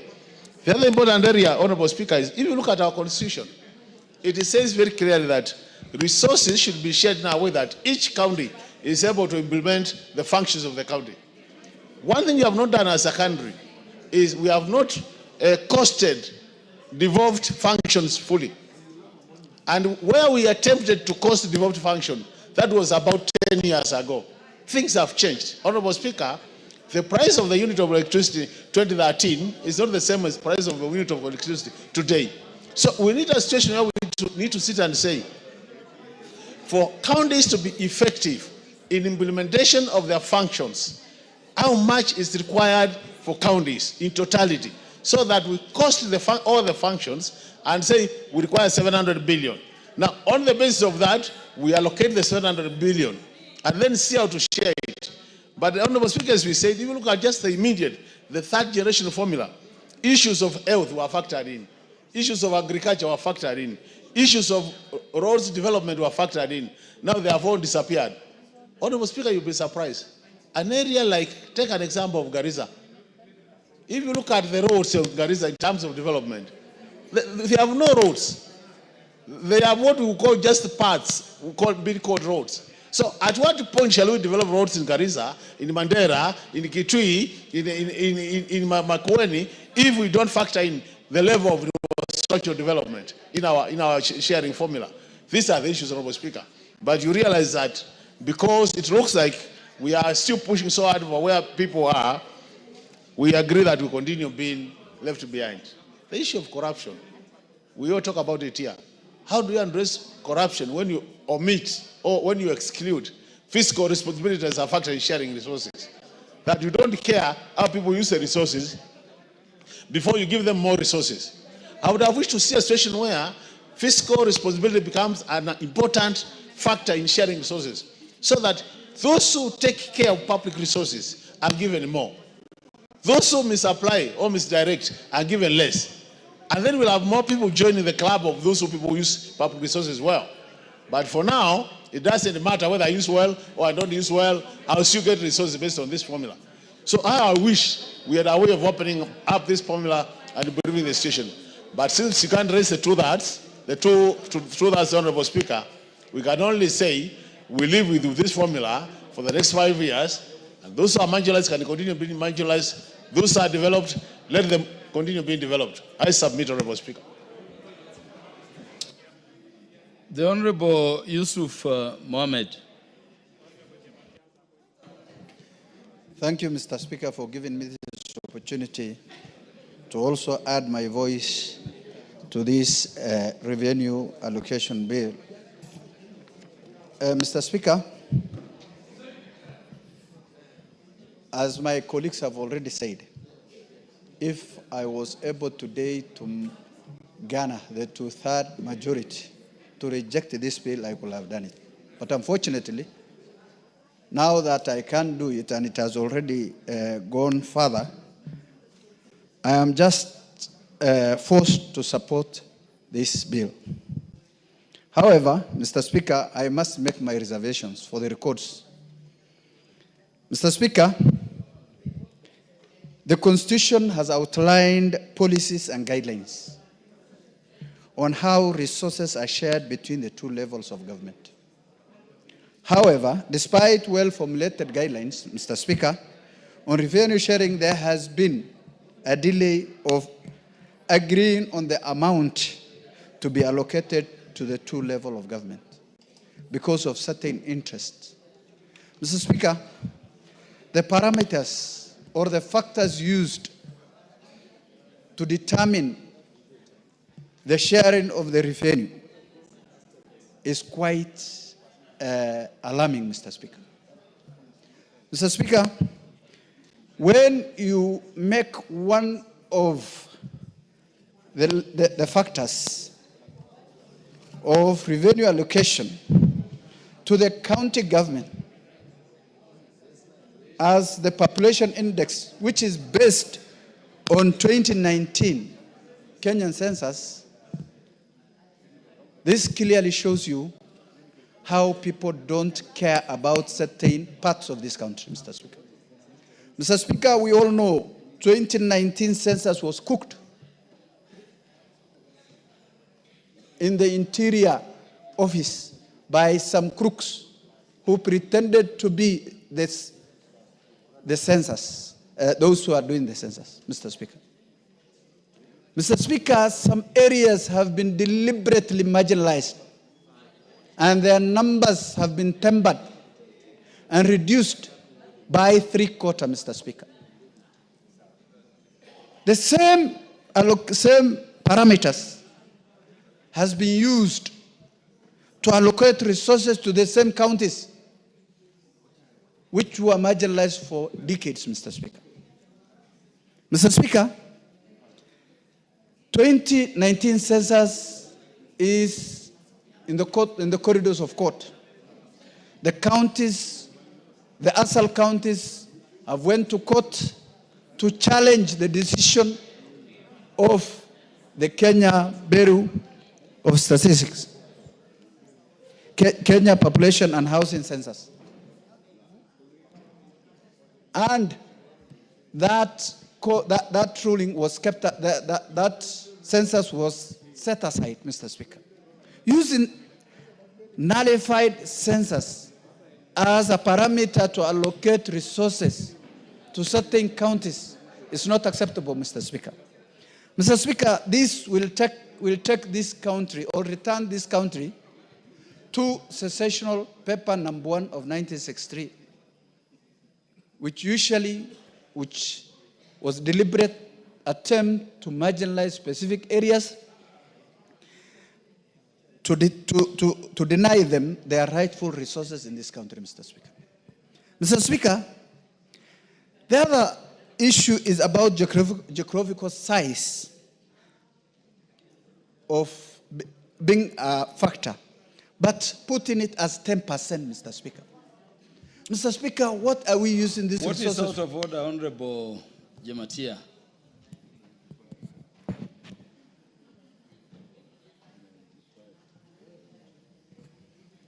Mr. Speaker, I'm standing on the 95.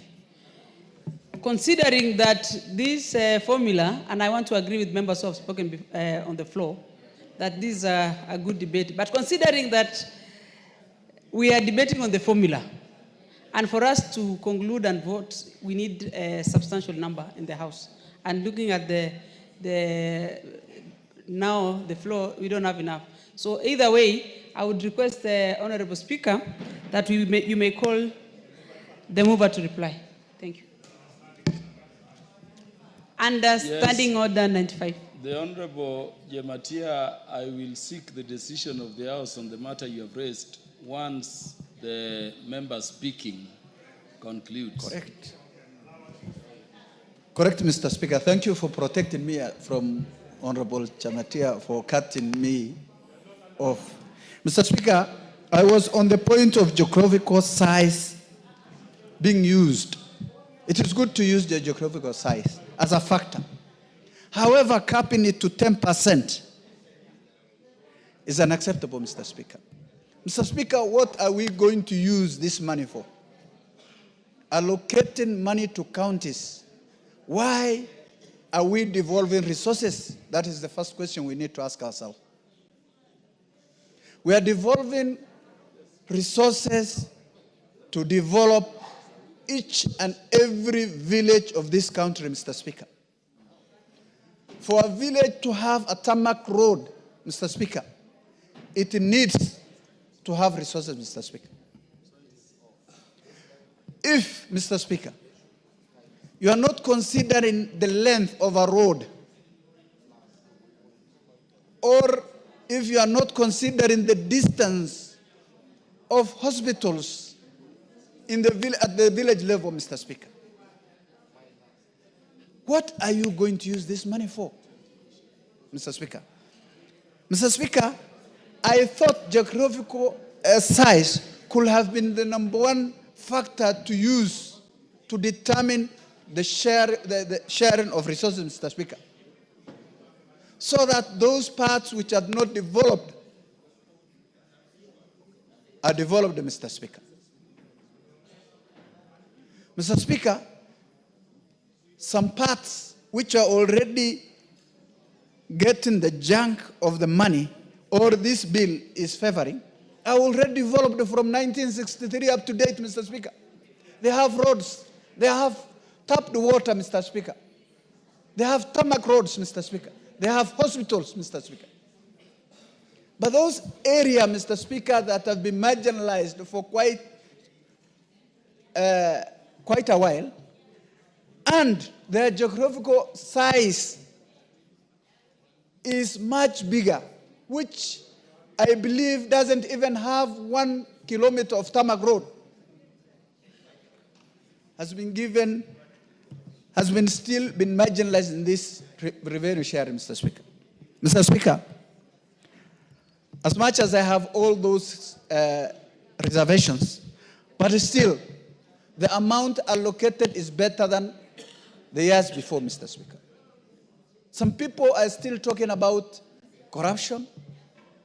Corruption is everywhere, and we are not condoning this country. We must stand as members of parliament for this country. It is upon us and the rest of Kenyans to stop corruption, Mr. Speaker. We will not allow hard-earned money to go into waste, Mr. Speaker.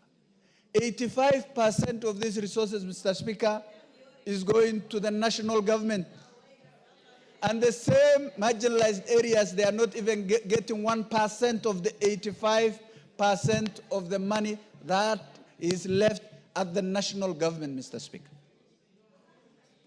How do we make those counties that are marginalized with a bigger geographical area, with their population, census population manipulated by people who wanted to marginalize those areas, to come up at a par with the rest of the counties, Mr. Speaker? With those few remarks, thank you, Mr. Speaker, for giving me this opportunity. Thank you, honorable members.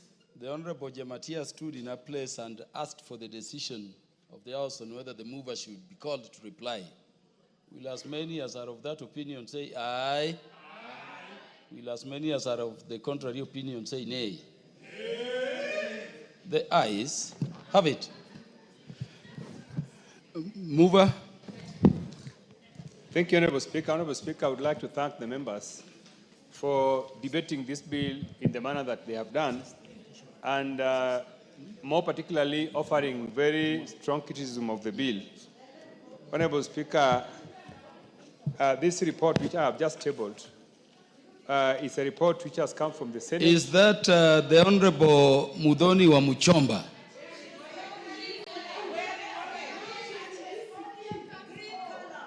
Asumbi girls is in the house. I want you to sit before they are recognized. And keep order, please. The Honorable Atandi, continue. Honorable Speaker, some of the issues that have been raised by members include the failure by this report to include physical discipline as a parameter for consideration of revenue sharing among counties. Honorable Speaker, I want to agree with those people who are saying that this is a very, very important parameter that should have been used. But, Honorable Speaker, the argument that was advanced by the Senate when they appeared before us to defend this report is that, Honorable Speaker, there are some governors that are not physically disciplined in the way they are managing their finances. But the Senate felt that denying the people the resources on the account of a poor manager of a governor was not going to be prudent. So, Honorable Speaker, this formula allowed this parameter to be removed from consideration, so that if one governor is not financially disciplined, that should not be used to deny a whole county resources.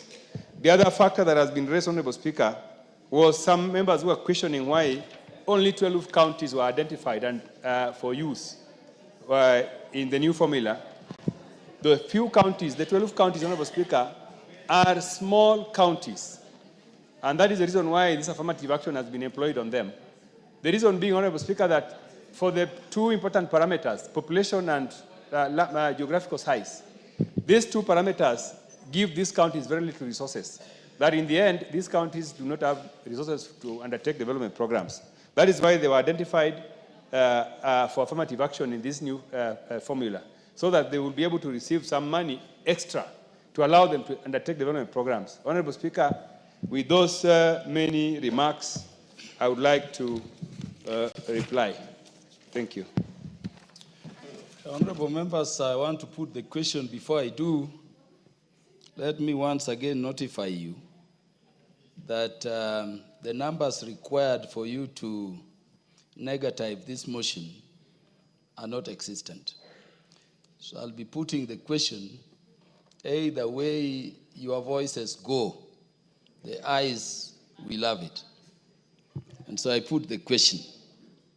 Honorable members, I put the question that taking into consideration the findings of the Budget and Appropriations Committee in its report on the consideration of the fourth basis for revenue sharing for county governments, laid on the table of the House on Thursday, 19th June 2025, and pursuant to the provisions of Article 217, Sub-Article 1 and Sub-Article 4 of the Constitution and allocation of the share of national revenue among the counties, this House concurs with the Senate and approves the fourth basis for the annual allocation of the share of national revenue to the county level of government for the financial years 2025-2026 to 2029-2030 without amendments as follows. Roman 1, for the county equitable share below Kenya shillings 415 billion, county allocation equal to, in bracket, baseline allocation ratio times Kenya shillings 387.425 billion plus, in bracket, Kenya shillings 3 billion shared equally among the identified 12 counties plus, in bracket, 0.45 times population index plus, in bracket, 0.35 times equal share index plus, in bracket, 0.12 times poverty index plus, into brackets, 0.08 times geographical size index times, into bracket, county equitable share minus Kenya shillings 390.425 billion. Roman 2, for county equitable share of Kenya shillings 415 billion and above, county allocation shall be equal to, into bracket, baseline allocation ratio times Kenya shillings 387.425 billion plus, into bracket, 4.46 billion shared equally among the identified 12 counties plus, into bracket, 0.45 by population index plus, into bracket, 0.35 by equal share index plus 0.5 by poverty index plus, into bracket, 0.08 by geographical size index times county equitable share minus Kenya shillings 391.89 billion, where Roman 1 baseline allocation ratio is equal to the allocation factor derived from each county's allocation of the financial year 2024-2025. Roman 2, the 12 identified counties are Elgeyo Marakwet, Embu, Isiolo, Kirinyaga, Laikipia, Lamu, Nyamira, Nyandarua, Samburu, Taita Taveta, Tharaka Nithi, and Vihiga. Roman 3, the population index is based on the 2019 Kenya National Population and Housing Census, KPHC. Roman 4, the poverty index is based on the 2022 Kenya Poverty Report by the Kenya National Bureau of Statistics, KNBS. And Roman 5, geographical size is capped at 10%. Will as many as are of that opinion say aye? Aye. Will as many as are of a contrary opinion say nay? The ayes have it. Yeah, next order. But before the next order, let me recognize the following institutions that are visiting the National Assembly, the House of the Parliament of Kenya. We have in the House Good Shepherd Academy from Mwala constituency, Machakos County. And then we have Asumbi Girls from Rangwe constituency, Homa Bay County. Honorable members, Homa Bay County is my county, and Asumbi Girls is the school of my mother. My mother was a pioneer student at Asumbi Girls when it started as a primary school. I therefore, on behalf of the National Assembly, would like to welcome those two institutions to the House of Parliament in their study tour. And on behalf of all of us, I'll allow the minority whip, the minority whip, the Honorable Millie Odhiambo Mabona, good girl, not bad girl today, to welcome both institutions. Thank you, Mr. Speaker, for giving me this opportunity. Mr. Speaker, I'm always a bad girl because good girls don't get the corner office. And the girls who have come before the House must know that for you to make it in life, you have to be a bad girl. But you have to be a bad girl in a good way. You have to be a bad girl by speaking out when there are wrong things going on. You must be a bad girl by saying no to bad things, so people forcing you to do wrong things. Mr. Speaker, I'm very happy to welcome the two schools from Machakos and from Homa Bay County. Mr. Speaker, my two sisters went to school in Asumbi Girls, so I'm very connected and linked to Asumbi Girls. And one of my sisters, who is now working in California, who was also a student there, has also taught in Asumbi Girls. So it's one of our best schools. The girls are doing well, and I just want to indicate, Mr. Speaker, that they are very happy to have women who are examples and they can emulate. In Homa Bay County, the governor, Honorable Gladys Wanga, is a woman. No, she didn't go to Asumbi, but she's the governor and she's a woman. Mr. Speaker, there are a member of parliament who has requested, Mr. Speaker, if she can be allowed. She's been waiting since morning for this school. If she'll be allowed, because she had to run, she's even having a problem with her voice, but she's on her way. So Honorable Lillian Gogo, Honorable Dr. Lillian Gogo, is also a woman. And yours truly, Millie Odhiambo, is also a woman, bad girl. And also the women rep, Honorable Dr. Bensouda.